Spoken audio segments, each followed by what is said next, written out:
Hi, I'm Wayne Allen Root for Personal Liberty, and I've got great news. A federal judge has just ruled that Barack Obama's executive action on amnesty for illegal immigrants violates the separation of powers and is therefore unconstitutional. Glory, hallelujah. We finally found one judge in all of America who actually recognizes the law and is brave enough to enforce it. But in our country, in our republic, it's not just the legal court that matters, it's the court of public opinion that often determines winners and losers. Unfortunately, the court of public opinion is Obama's home court because he is a master salesman who understands that facts tell, but stories sell. Emotional, personal stories are always necessary to close the sale. If you want to sell anything, from a used car to stocks to a dishwasher to public policy, there's no better way than telling a great, emotional, and compelling personal story, preferably a tearjerker. Forget the facts. Obama never uses facts to sell his policies because liberals never have facts on their side. He uses stories, and great stories, that appeal to your emotions. Take illegal immigration. No country in history has survived with open borders. A welfare state like today's America under Obama that allows in millions of poor, desperate, uneducated illegal immigrants with open hands and open mouths looking for cradle-to-grave welfare can never survive. Obama won't tell you what illegal immigration has done to California's budget, the massive increase in the cost of police, courts, prisons. He won't mention the destruction of public schools or the massive welfare debt turning California into a bankrupt hellhole like Greece or Detroit. He won't mention that California's taxes are now among the highest or the highest in the nation because of the high costs of illegal immigration. Or look at my hometown of Las Vegas, Nevada. Obama announced his amnesty plan here, but he won't tell you that 70% of the public school students in Las Vegas take English as a second language, while about the same 70% of students receive free breakfast and lunch at school.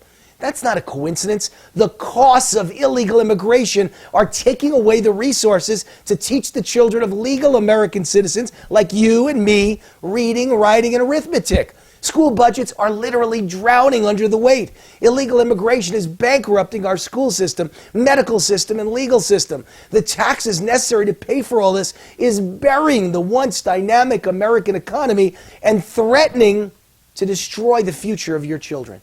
Since Obama can't sell his illegal amnesty policy with facts, he has to tell stories. So he tells the story of a young illegal immigrant gal in Las Vegas studying for a master's degree.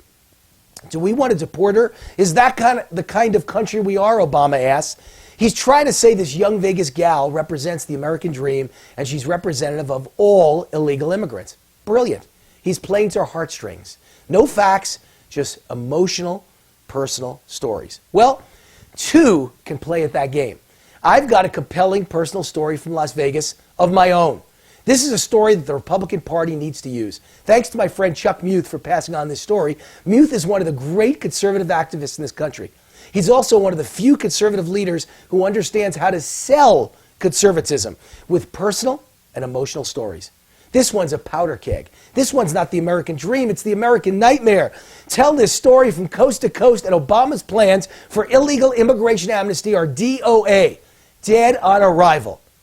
In Las Vegas, days before this past Thanksgiving, a Las Vegas grandfather named Michael Grubbs was walking his granddaughter in a stroller alongside the road, and he was struck and killed by a reckless, possibly drunk driver. Worse, that driver never bothered to check if the grandfather or the baby was alive. Can you imagine? The driver gunned the gas and sped off, leaving a good man to die in the street. That's one of the most heinous crimes in our society. It's called hit and run. Days later, Galina Kilova decided to turn herself in through a lawyer. Did she wait days because she was under the influence and wanted all drugs or alcohol to clear her system? Well, we're never going to know. What we do know is this terrible person, this alleged hit-and-run driver, is an illegal alien. The Las Vegas Sun reported records show Kilova entered the country in 2006 on a non-immigrant visa, which permitted her to stay in the country for 6 months. We know she was arrested before, back in 2007, on charges of, can you guess, driving without a valid license, failure to use due care, and driving under the influence of alcohol. There it is. Was she deported then? Of course not. Why? Because of bleeding heart, radical community activists like Barack Obama. Or perhaps she was working on her master's degree. If the law had been followed and this illegal alien deported then, Grubbs would still be alive today and would have celebrated Thanksgiving with the family he loved. 1-year-old Brooke, Michael Grubbs' granddaughter, would grow up with a beloved grandpa. But now that will never happen. Brooke will never even remember her grandpa. Grandpa Michael will never see or hear or touch his family again. Worse than even that, after turning herself in on a felony hit-and-run charge, this illegal alien was soon released from jail again. The system doesn't work. Why? Because of liberals, lawyers, and radical community activists like Barack Obama. Finally, on December 9th, a week after being released on bond, the Bulgarian-born Kalova was taken into U.S. Immigration and Customs Enforcement custody. About time. This is the story that needs to be told by the GOP day and night. Make 1-year-old Brooke and her dead grandpa, Michael Grubbs, the faces of the anti-amnesty story. Stories sell. And this story is a nuclear weapon that blows Obama's dreams to smithereens. This is a story that should be shouted from the mountaintops. Put the faces of Grubbs and Brooks on TV 24 hours a day like Willie Horton, the murderer freed by Michael Dukakis, whose story obliterated Dukakis' presidential campaign. And this story will obliterate Obama's amnesty. GOP, are you listening? Facts tell, but stories sell.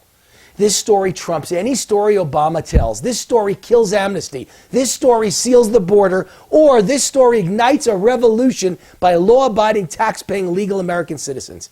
We need an emotional story that incites we the people to wake up and take charge before our country is gone forever.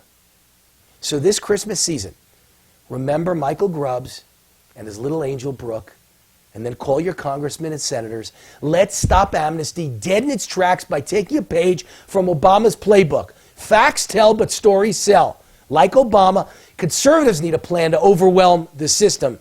But instead of Cloward Piven, I'll call this plan the Michael Grubbs and Brooke Trinidad Memorial Plan to secure our borders. I'm Wayne Allaroot for Personal Liberty. See you next week. Happy holidays. Merry Christmas. And God bless America.